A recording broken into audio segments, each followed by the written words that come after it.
TV, premier sur l'info en continu. Oui, on commence le journal de 20 h du mercredi 12 décembre avec un reportage choc signé Gilles Lemarouche et Bernard Corbeil. Mais tout de suite, une page de pub. De retour sur Iberne TV, merci d'être à l'antenne. Il est 20h14. Et tout de suite, passons au reportage proposé par Gérard Lemarouche et Bernard Corbeil, un reportage sur le petit mammifère que nous connaissons bien, le hérisson. Oui, exactement Stéphane. Je suis aujourd'hui à Londres, devant les locaux du Holloway College, où l'un de ses professeurs a fait une découverte des plus invraisemblables quant à un petit mammifère que tout le monde connaît, le hérisson. Ce sujet sera approfondi ce soir dans l'émission hebdomadaire de Iberne TV. Ce n'est pas qu'hiverner. Merci Gérard pour ces informations. Et puis tout de suite, retrouvons Michel Leblanco qui a réussi à interviewer un des spécialistes de l'Université Paris-Nord, Stéphane Chamond. Oui. Et lorsque nous avons tâché de contacter Stéphane Chamond, il nous a remis entre les mains d'une professionnelle, Élise Nobahari. Celle-ci nous a parlé de leur recherche et surtout de la diapose.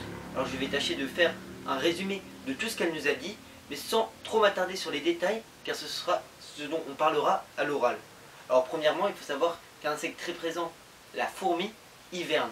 En effet, elle effectue ce qu'on appelle un repos hivernal pour les ouvrières et une diapose ovarienne pour la reine. Cela signifie que la reine va arrêter de pondre pendant un certain temps, dans ce cas l'hiver, pour survivre aux conditions environnementales qui deviennent de plus en plus rigoureuses. Il faut savoir que cette diapose ovarienne ou repos hivernal est enclenchée par une baisse de la température, mais aussi par le raccourcissement des jours.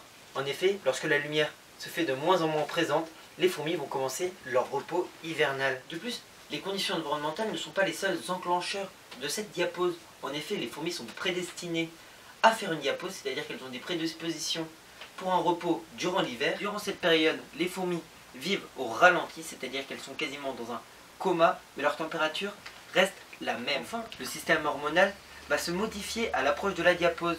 En effet, il va y avoir des changements hormonaux qui vont permettre à l'animal, ou ici à l'insecte, de se préparer au froid. Cette diapose est nécessaire et si celle-ci est sautée, cela va avoir des répercussions sur la ponte de la saison prochaine, mais aussi sur toute la physiologie des fourmis et en plus sur leur comportement.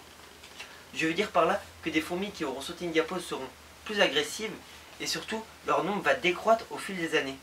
En effet, une colonie élevée en laboratoire ou élevée à la maison peut vivre jusqu'à 18 ans, voire 20 ans pour les espèces telles que l'Asius niger, mais si on saute les diaposes, elle ne vivra que 1, 2 ou 3 ans maximum. Les fourmis sont aussi d'autant plus désorganisées. On peut donc conclure, nous a-t-elle dit, que le réchauffement climatique sur le long terme pourrait avoir un impact sur la diapose et on pourrait s'atteindre à l'extinction de certaines espèces.